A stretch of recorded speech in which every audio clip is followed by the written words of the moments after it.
مدرسے کے سلسلے میں آ گئے، کچھ نہ کچھ دے دیا کرو اپنی طرف سے، کیونکہ ہمارے پیسہ اگر لگ جاوے قرآن و حدیث کے پیچھے تو زہی قسمت۔ اعوذ باللہ من الشیطان الرجیم، بسم اللہ الرحمن الرحیم، رضی اللہ عنہم ورضوا عنہ ذالک لمن خشی ربہ۔ دیکھو، ہم نبی کریم صلی اللہ علیہ وسلم کے پیارے نواسوں کی باتیں شروع کرنے سے پہلے ایک بات ذہن میں ہمیں لے لینا چاہیے کہ ہمارے نبی کے جتنے بھی صحابہ ہیں، جتنے بھی جو ہمارے نبی سے پہلے دنیا سے چلے گئے یا ہمارے نبی کے بعد انہوں نے زندگی بسر کی اور اس کے بعد دنیا سے گئے، جتنے بھی صحابہ قرآن میں بھی اور حدیث میں بھی ان کو بڑی بڑی خوشخبریاں ہیں۔ دیکھو، رضی اللہ عنہم ورضوا عنہ، اللہ ان سے راضی اور وہ اللہ سے راضی ہے۔ وَكُلًّا وَعَدَ اللَّهُ الْحُسْنَى، ایسی آیت ہے۔ ابو بکر صدیق رضی اللہ تعالیٰ عنہ کے بارے میں إِلَّا تَنْصُرُوهُ فَقَدْ إِذْ هُمَا فِي الْغَارِ إِذْ يَقُولُ لِصَاحِبِهِ، یہ ابو بکر صدیق رضی اللہ تعالیٰ عنہ کے بارے میں۔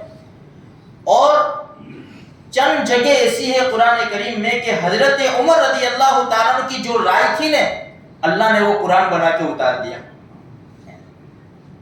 تو جتنے بھی صحابہ کرام ہیں، ہمیں ان کے بارے میں، ایک صحابی کے بارے میں بھی کوئی لفظ چھوٹا سا بھی، چھوٹے سے چھوٹا بھی لفظ ہماری زبان سے برا نہ نکلے۔ اسی لیے حدیث میں آتا ہے، دیکھو صحابہ تھے، انسان تھے، فرشتے نہیں تھے، نبی معصوم ہوتے ہیں، اور صحابہ کو اللہ پاک نے محفوظ رکھا تھا گناہوں سے۔ برتن ساتھ میں ہوتے کھپڑتے ہیں، ہمارے تو ٹوٹ جاتے ہیں، ان کے ٹوٹتے نہیں تھے۔ اگر ہمارے سامنے دیکھو، جب یہ محرم الحرام کا مہینہ آتا ہے، بہت سی قومیں رہتی ہیں دنیا کے اندر، ہمارے شہروں کے اندر بھی بہت سی قومیں رہتی ہیں، تو مختلف باتیں آتی ہیں۔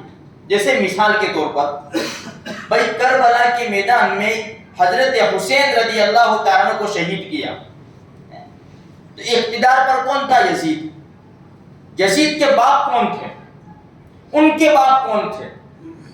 لوگ برا بھلا بولتے ہیں، اب ہم کو سمجھ میں نہیں آتا، ہم بھی ان کے ساتھ ساتھ بولتے ہو جاتے ہیں۔ نہیں، جو لوگ صحابہ کرام کو نہیں مانتے تو ان کے ایمان کا خطرہ ہے، اس لیے کہ قرآن نہیں مان رہے۔ وہ قرآن کا ایک ایک لفظ کے اوپر ہمارا ایمان ہے نا، اور صحابہ کرام کے بارے میں قرآن میں ہے، خوشخبریاں ہے، اور خود ہمارے نبی آخر الزمان صلی اللہ علیہ وسلم نے کیا فرمایا؟ ابو بکر فی الجنہ، عمر فی الجنہ، عثمان فی الجنہ، علی فی الجنہ، طلحہ فی الجنہ۔ 10 صحابہ کرام کو سرٹیفکیٹ دے دیا۔ کبھی کبھی بھائی ابھی جو آئیں گے وہ جنتی ہے، بھائی جو یہ کام کر رہے وہ جنتی ہے، جو یہ مہمان کو کھلا دے اللہ اس سے راضی ہو جائے۔ کتنے صحابہ نے کیسے کیسے قربانیاں دی۔ اس لیے حدیث میں آتا ہے، نبی کریم صلی اللہ علیہ وسلم نے فرمایا کہ اگر میرے صحابہ کی کچھ تم لڑائی سنو نے، کچھ باتیں سنو نے، تو خاموش رہو۔ خود ہمارے نبی کا فرمان ہے۔ ہم کون سی کھیت کی مولی ہے کہ ہم کچھ بول سکے کہ وہ حق پر تھے نے، وہ حق پر نہیں تھے نے، فلاں ایسا تھا نے، فلاں ایسا تھا نے، حضرت حسین رضی اللہ تعالیٰ عنہ حکومت لینے کے مسلمان بول رہے ہیں۔ اس لیے میرے بھائیوں، اپنے ایمان کو بچاؤ۔ جہاں اختلاف کی بات آوے نا، وہاں چپ ہو جاؤ۔ یہ تو صحابہ کی بات، میں تو کہتا ہوں ہمارے دور کے جو علماء ہیں نا، ان کو بھی برا بھلا مت کہو۔ نہیں ماننی ان کی بات، بس خلاص، ہم جس کو مانتے ہیں ان کی بات مان لو، چلو۔ برا بھلا کسی کو بھی مت کہو۔ ہم کہاں اچھے ہیں؟ ایک تو ہم سے نیکیاں نہیں ہوتی، ہم کسی کی برائی کر کے، غیبت کر کے ہم اپنی نیکیاں کیوں برباد کریں؟ اب عمر ابن خطاب رضی اللہ تعالیٰ، لوگ بولتے ہیں کتنی بڑی شخصیت ہے، ان کے زمانے میں 22 لاکھ مربع میل ایمان پھیلا ہے، اور زندگی کیسے گزارتے تھے؟ منبر رسول کے اوپر کھڑے اور پیون لگے ہوئے، سوتے تھے، تکیہ کیا ہوتا تھا ان کا؟ اینٹ، یہ تکیہ۔ کیسی عجیب زندگی گزاری انہوں نے، اور اللہ نے کام کیسا لیا؟ جیسا کام لیا، جب جہاد کے لیے جماعتیں روانہ ہوتی تھی نا، تو حضرت عمر بھی کہتے تھے، تو ہمارے نبی کیا فرماتے؟ میرے پاس رہو, مجھے رائے کی ضرورت پڑے گی. اپنے پاس رکھتے تھے. اور ابھی کہاں ہے؟ ابھی بھی اپنے محبوب کے پاس ہی ہے نا. جب شہید ہوئے, یہی 27 ذی الحجہ کو خنجر لگا, پہلی محرم الحرام کو شہادت ہوئی. کہاں شہادت ہوئی؟ مصلی رسول کے اوپر.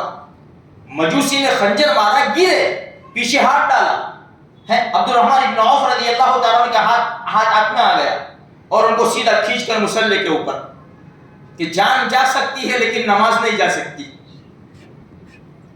اور 2-3 دن رہے اور پہلی محرم الحرام کو انہوں نے شہادت پائی.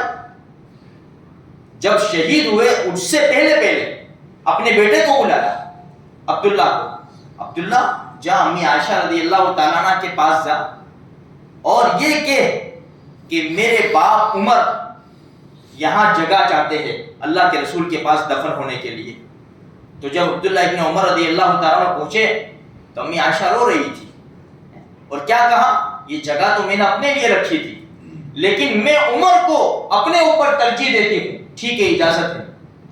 جب اجازت مل گئی تو کیا کہا عمر ابن خطاب رضی اللہ تعالیٰ, بیٹا ابھی میں زندہ ہوں, ہو سکتا ہے میری شرم کی وجہ سے انہوں نے ہاں کہہ دیا, جب میں دنیا سے چلا جاؤں اس کے بعد بھی پوچھنے جانا. جب جنازہ لے جایا گیا پھر بھی پوچھا. امی عائشہ روتی ہوئی دوپٹہ سر کے اوپر ڈالتی ہوئی نکل گئی کہ لاؤ مرحبا, عمر کو مرحبا. ایسی بڑی شخصیت ہے میرے بھائیوں. آج خدا نہ کرے کوئی نہ کچھ بول دیا, ہمارا ایمان صحیح سلامت رہے گا؟ کتنی قربانیاں دی ہیں انہوں نے, نہ بچوں کو دیکھا, نہ بیویوں کو دیکھا, نہ کاروبار کو دیکھا. آج ان کی برکت سے تو ہم مسلمان ہیں اور ہم یہ مسجد میں بیٹھے ہوئے. کتنی محنت کی ہے صحابہ کرام نے. اس لیے میرے بھائیوں, دنیا میں تو کیا, ہمارے شہر میں ہی بہت ساری قومیں ہیں جو صحابہ کرام کو نہیں مانتی, گالیاں دیتی ہے. امی عائشہ رضی اللہ تعالیٰ کو نہیں مانتی, گالیاں دیتی ہے. ہم محتاط رہے, ہم احتیاط کرے. جہاں کہیں بھی صحابہ کرام سے لے کر ہمارے زمانے کے علماء کی بات کر رہا ہوں میں, جو ابھی علماء جیسے بھی ہو. دیکھو میرے بھائیوں, یہ قرآن کریم ہے نا, اس کو اٹھایا, کھولا, ارے یار یہ تو غلطی سے یہ چھپ گیا, کیا کریں گے, اس کو ڈسٹ بن میں ڈالیں گے؟ ہے کسی کی ہمت ڈسٹ بن میں ڈالنے کی؟ کوئی ڈسٹ بن میں نہیں ڈالے گا. بھائی اس کو نہیں پڑھیں گے, اس کو باندھ کے اونچی جگہ رکھ دو یا اس کو دفن کر دو, اس کو دفن کر دو اچھے طریقے سے, بس اس کو ڈسٹ بن میں نہیں پھینکیں گے. اگر کسی عالم سے ہمارا نہیں جمتا ہے, اس کی باتیں نہیں اچھی لگتی تو اس کو برا بھلا مت کہو, چھوڑو. دوسرے جہاں ہمارا بنتا ہے, ہمیں سمجھ میں آتی ہے کہ بھائی یہ صحیح ہے, بس وہاں لگ جاؤ اور اس کے اوپر عمل کرو. میرے بھائیوں, قرآن کریم کہتا ہے وَلَا يَغْتَبْ بَعْضُكُمْ بَعْضًا, ہم کسی کی غیبت نہ کریں. کسی کو برا بھلا کہہ کر ہم کہاں چلے جائیں گے, ہماری نیکیاں برباد ہو جائے گی. اس لیے یہ بات ذہن میں رکھیں, ہم کسی کی بھی برائی نہ کریں. اللہ تبارک و تعالیٰ کہیں سنی باتوں کے اوپر ہمیں عمل کرنے کی توفیق عطا فرمائے. آمین.